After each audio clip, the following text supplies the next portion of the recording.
diharapkan kepala sekolah, pengawas, guru itu bareng-bareng bisa berkolaborasi, itu bisa mengawal anak-anak sehingga anak-anak itu bisa terlayani sesuai dengan kebutuhannya masing-masing. Nah, gitu ya.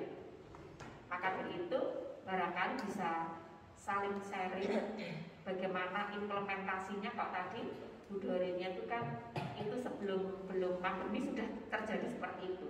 Nah sekarang Bu Dore bisa bercerita di sini bagaimana sekarang ini setelah adanya kurikulum merdeka implementasinya menjadi seperti apa. Ya, moga Bu Dore di sini. Yuk, nanti sharing yang lain juga ya. Nanti di Kosayu juga moga Bu Dore di sini. Kita sharing bercerita tentang pembelajaran diferensiasinya seperti apa. Selamat pagi, waktunya saya jadi pikir mau sharing apa.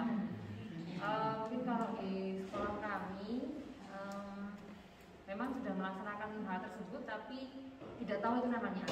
Yang jelas memang ya sebagai seorang guru atau sekolah pasti ingin memberikan layanan yang terbaik pada murid. Nah, ketika kita memiliki murid yang memiliki kekasan, pasti kita akan juga berupaya untuk melayani, entah apapun namanya itu. Jadi contoh misalnya kami menerima murid yang berkebutuhan khusus secara pandangan, tidak bisa melihat jauh. Akhirnya ya ada memang diferensiasi, bukan hanya dia duduk di depan, tapi dia diperbolehkan untuk melihat dengan HP. Jadi dia menggunakan HP, dia lihat, dia foto, kemudian dia lihat. Gitu. Jadi memang di situ diferensiasi juga secara proses mungkin ya. Kemudian juga secara konten kami juga memiliki murid-murid yang tidak bisa berbahasa Indonesia, hanya bisa berbahasa Inggris, sehingga mau tidak mau itu harus ya diferensiasi secara kontennya sama, tetapi yang satunya mungkin bahasa Inggris, satunya bahasa Indonesia. Tesnya pun juga sama, tapi yang satunya dalam bahasa Inggris, satunya dalam bahasa Indonesia. Mungkin secara penilaian ya, secara ujian sebenarnya sama. Ada pula yang berupa proyek, misalnya kami punya proyek tahunan itu drama kelas 11. Nah di situ ada berbagai mata pelajaran yang bergabung. Di situ juga secara proses berbeda karena yang satunya menjadi kru, ada yang jadi cast, ada yang jadi desainer, ada yang membuat pencari dana, itu rubriknya berbeda-beda. Tetapi ya kami berupaya semuanya dinilai dengan fair, dengan adil, dan ketika proyek itu berjalan tampil, anak-anak juga mendapatkan assessment yang tepat. Memang rubriknya berbeda-beda, tidak hanya satu sesuai dengan bagian masing-masing. Itu sih, jadi ya mungkin yang kami bagikan apapun namanya itu, ya kita pasti berupaya untuk memberikan layanan yang tepat untuk siswa-siswi kita sesuai dengan kondisinya mereka. Mungkin itu. Ya, baik. Kalau yang di tepuk tangan ya. Ya, kalau yang di Kosayu, Pak bisa sharing. Ini pembesarnya. Pembesarnya boleh sharing. Ayo. Ayo Linda. Sharing bagaimana pembelajaran diferensiasinya ya. Ya, nanti yang Bu Linda yang nambahin karena Bu Linda ini yang mengerjakan soal teknisnya. Jadi secara umum sih memang kurikulum yang implementasi kurikulum merdeka ini sangat menarik untuk anak kelas 10 ya dibandingkan dengan anak kelas 11 dan 12, di mana pekan pertama dulu mereka disodorkan tentang P5 ya yang awal, yang proyek pertama. P5 atau 5K? 5K, tentang 5K. Nah, itu mereka juga mengerjakan dan kolaborasinya boleh dikatakan semuanya diatur oleh murid. Mereka pengennya apa, terus kemudian gurunya tinggal mendampingi, terus kemudian menyediakan. Dan yang minggu kemarin, barusan dari Sabtu kemarin, Seninnya kita masuk koran itu Bapak Ibu, karena memang kita punya pekan ekspresi budaya. Jadi ekspresi budaya itu juga semuanya mengerjakan anak, sampai penampilannya kan di atas ini. Itu mereka yang membuat properti, kemudian membuat dekorasinya, terus kemudian membuat sampai tayangan lightingnya. Kalau Bapak Ibu sempat lihat di YouTube itu yang operatori anak-anak sendiri. Kita hanya nyewakan alat, anak-anak yang tampil. Jadi satu timnya itu mereka sendiri yang berbagi untuk sebuah pementasan yang dari jam 7:30 sampai jam 3 sore dari Sabtu sampai jam 3:30. Itu saya kira Bapak Ibu. Jadi secara umum memang ketika kita berbicara kepada anak, kamu pengennya apa, orientasi kita kepada peserta didik itu jauh lebih menarik daripada kita memaksakan bahwa kamu makan lontong, kamu makan itu, maksudnya saatnya sudah memang sudah harus seperti itu saat itu. Mungkin boleh Tidak mau nambahin, luar biasa ya, sesuai kebutuhan murid ya. Itu udah. Gimana? Selamat pagi Bapak Ibu. Saya sendiri belum praktek ini karena saya ngajar kelas 12. Cuman kalau dilihat guru kelas 10 sekarang ini sudah lebih bervariasi. Kalau yang model yang lama, kami penilaian pasti selalu tes. Nah, sekarang yang guru kelas 10 ini sudah bermacam-macam. Seperti tadi, contohnya yang Bu Ella, siswanya diberi kebebasan untuk memilih hasilnya dalam bentuk video atau mind map atau apa, begitu ya. Dan saya lihat guru kelas 10 tidak semuanya pakai tes sumatifnya. Itu yang non tes ya? Iya, non tes ya, betul, non tes. Jadi itu yang rasanya masih sulit untuk beberapa guru karena masih terbawa oleh gaya lama. Iya. Jadi yang guru-guru yang masih belum bisa move on ya, kebanyakan masih tes, belum bisa bermacam-macam. Ya, itu saja tambahan dari saya. Sedikit tambahan begini, yang anak-anak itu bisa diarahkan untuk berkolaborasi dengan sekaligus, maksudnya digunakan untuk beberapa bapak ibu guru. Jadi kemarin itu seperti anak-anak kami bawa ke kampung Jodipan, jadi ke Jodipan dengan isi Masari itu gabungan dari pelajaran sejarah, geografi, unit inquiry ya? Iya, jadi pelajarannya bisa sekaligus untuk nanti yang IPA semester genap. Ya, Pak, kembali lagi Pak, agak ke sini. Proses unit inquiry-nya Pak diceritakan. Nah, jadi kemarin yang di kelas 10 itu yang dilakukan adalah memang untuk rumputnya IPS. Jadi anak-anak kita kondisikan dalam kegiatan bersama, mereka berkunjung ke kampung Jodipan. Ada tugas-tugas tertentu yang maksudnya mereka harus targetkan, mereka harus capai, terus kemudian setelah itu berkunjung juga ke Candi Singosari. Nah, ini yang dilakukan oleh guru IPS. Dan ini gabungan dari beberapa mata pelajaran, sehingga bisa lebih efisien sih. Saya pikir anak-anak bisa melakukan suatu kegiatan yang bisa untuk memenuhi beberapa tagihannya dari bapak ibu guru. Saya kira itu yang perlu ditambahkan. Luar biasa ya. Ya, baik. Sekarang saya kepengen dari PJ Global. Ya, monggo.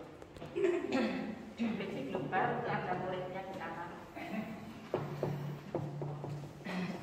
Perannya Bu Elis itu sekolah di PJ Global. SD. Ya. Ya, assalamualaikum, selamat pagi. Saya Kitia Safidi dari SMA PJ Global School. Jadi untuk kelas 10 memang pembelajaran sehari-hari yang khusus ke pembelajaran diferensiasi itu sekarang kami memakainya 1 bulan, ada 2 minggu IPS, 2 minggu IPA. Jadi semua anak di kelas 10 semua dapat mata pelajaran itu. Jadi IPS, geografi, ekonomi, sejarah juga dapat, IPA, fisika, kimia, sama biologi, matematika juga dapat. Karena kami kan masih goalnya itu UTBK. Setiap tahun kan anak-anak lumayan banyak yang lolos kan semakin meningkat. Jadi 2 minggu IPS, 2 minggu IPA itu pembelajaran penuh di kelas. Lalu nanti di setiap semesternya kami tuh ada project based learning, mungkin Bu Eli sudah paham ya Bu ya.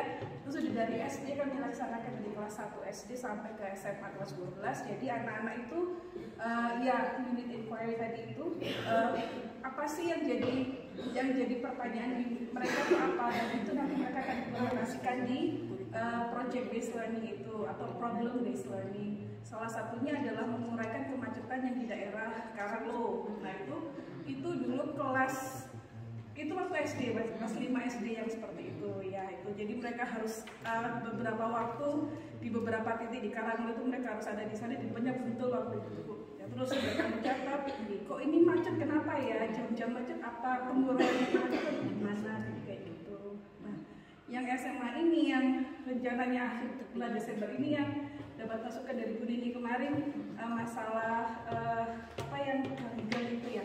Nah itu rencananya kami mau kerjasama dengan Python karena kebetulan Python kan punya PJBL ya. Ada apa itu namanya tumbuhan bakau. Nah itu area bakaunya. Kebetulan pemilik sekolah juga orang Python. Nah nanti kami rencananya kelas 10, 11, 12 akan ke sana untuk pengembangan PBL kami. Ya. Ya. Baik. Ya, luar biasa ya. Ya, tangan ya. Ya. Berikutnya BSS. Pak BSS. Nanti boleh di slide menambah. Terima kasih, selamat pagi semuanya.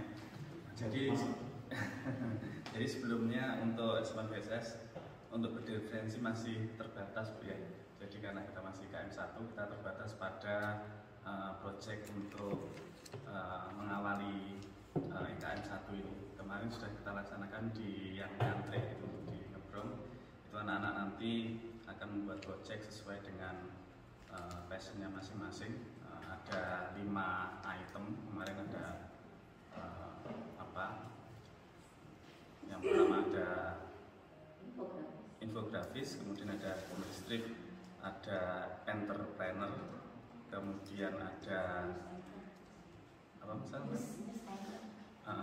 news anchor, sama satunya vlog. Jadi kita berada di sana, namun setiap anak diberikan tugas sesuai dengan masing-masing minatnya. Oke. Ada tambahan dari Mas lagi? Sudah? Oke. Oh, suaranya baik-baik. Tepuk tangan ya BSS ya. Ya. Jadi BSS walaupun IKM 1 tetapi pembelajaran berdiferensiasinya sudah diterapkan ya. Berikutnya yang Nala ya. Silakan Nala. Silakan Miss. Ya, kita saling sharing pembelajaran berdiferensiasi dari masing-masing sekolah biar saling bisa mengadaptasi ya. Ya, silakan. Selamat siang, kami dari SMA Negeri Tamarana Jawa Timur. Kalau tentang pembelajaran IKM ini baru dimulai di kelas 10 tahun ini. Tapi sebenarnya kalau tentang kolaborasi atau apapun itu sudah mulai sebelum adanya IKM. Jadi contohnya misalkan kemarin kelas 11 meskipun bukan IKM, kami mengajak mereka ke daerah dekat sini untuk yang kerajinan. Nah itu kerjasamanya antara ekonomi, lalu seni budaya dan yang lain. Lalu selanjutnya pembelajaran tentang ini, kalau misalnya bahasa Jawa biasanya kan ada tentang pernikahan yang temu manten. Nah kalau di sekolah kami biasanya itu dikolaborasikan dengan agama atau apapun yang bisa gitu. Lalu untuk kelas 10 sendiri di sekolah kami menerapkan namanya masa basis. Jadi ini baru mulai IKM-nya begini.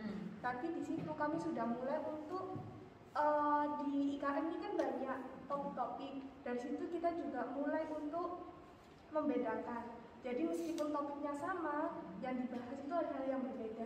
Contohnya sekarang ini sama-sama tentang Malang. Yang kelas 11 dan 2 itu tentang topeng Malang, 10, 3 dan 4 tentang batik, dan 10, 5 dan 6 tentang keramik. Selanjutnya juga kalau misalkan IKM ini pelajarannya diferensiasinya itu cenderungnya ke produk. Jadi anak-anak, apalagi anak asrama, cenderungnya itu kan kalau nggak gerak tidur. Jadi memang benar-benar apa namanya, di produk itu mereka bawa kamera. Jadi kalau suruh editing, suruh ada kegiatan, mereka tuh semangat. Jadi cenderungnya di sekolah kami seperti itu. Gitu ya, luar biasa ya, Nala ya. Ternyata harus memperhatikan juga potensi anak yang di asrama dan tidak di asrama ya. Ya, sekarang ganti yang ada di SMA Islam Nusantara. Silahkan, gimana kamu sharingnya?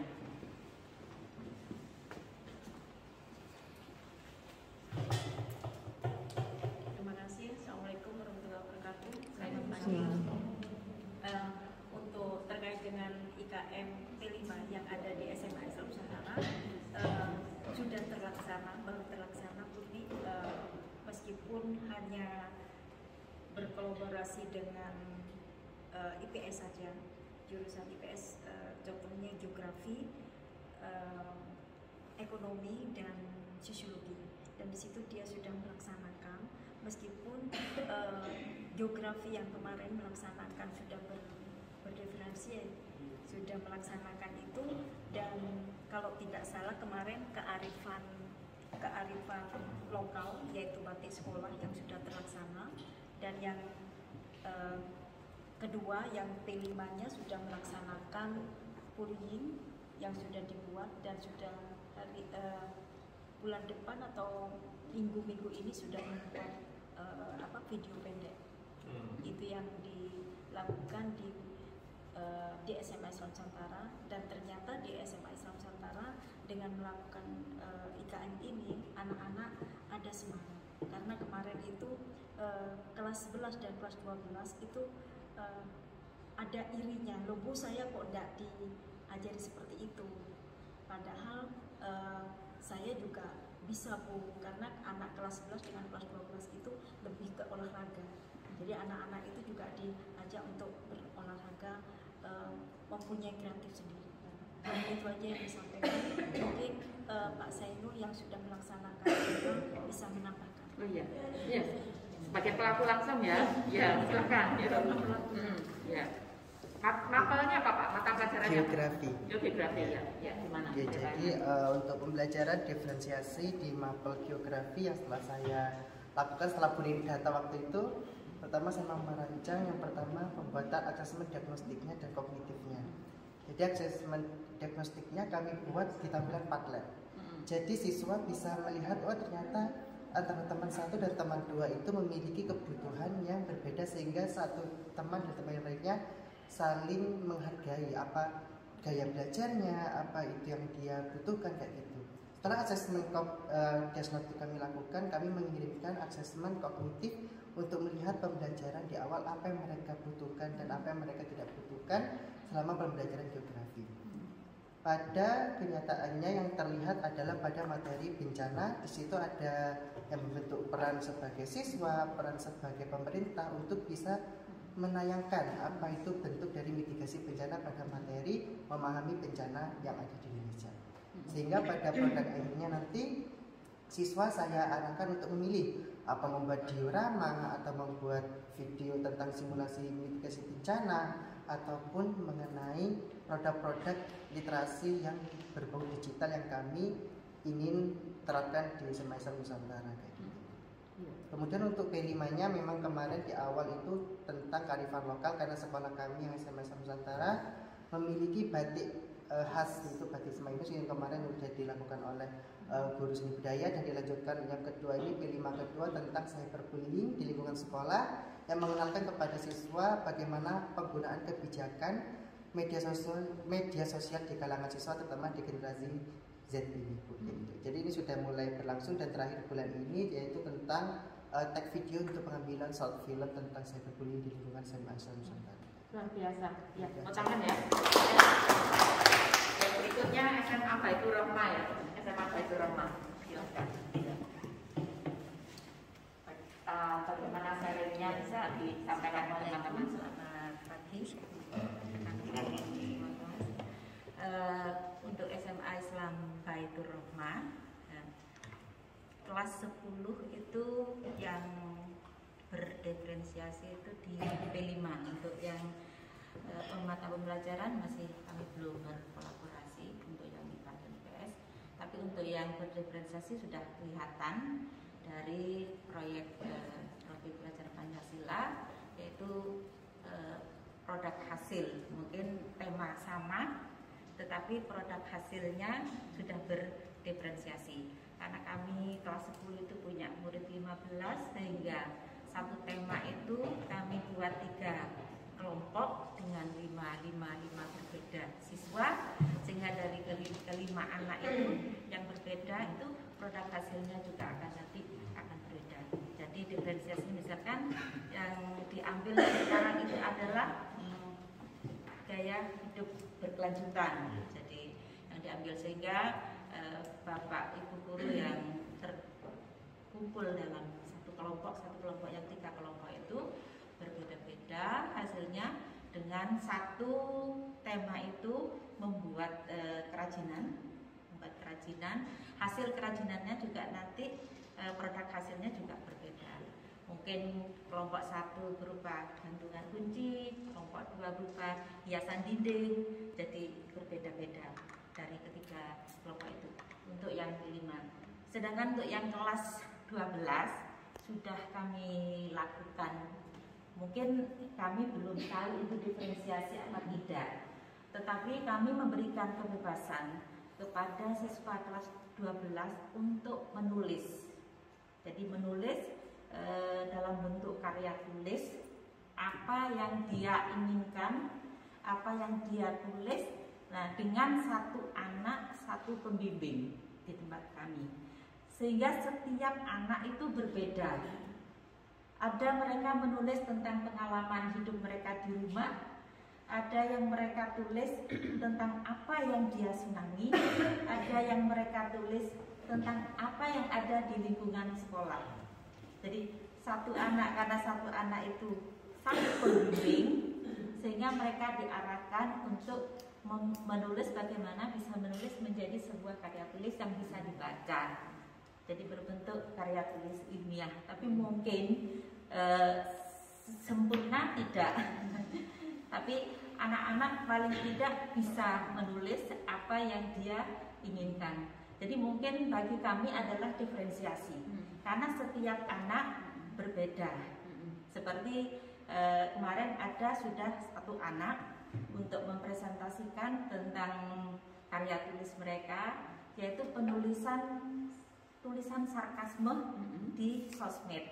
Nah, itu anak-anak juga meneliti, teman-temannya yang satu kelas juga diteliti, kemudian dia tulis, dia presentasikan di depan kelas seperti itu. Tapi tiap anak beda-beda untuk. Kemudian ada yang mungkin melihat lingkungan sekolah kami, karena sekolah kami ya lingkungannya rimbunnya bukan teratur ya, tidak teratur ya, Bu Nini sudah tahu. Ada banyak pohon kelor, kalau kelor ya yang dibuat sayur itu. Jadi anak itu melihat kok banyak sekali. Akhirnya anak-anak itu membuat daun kelor itu menjadi sebuah minuman.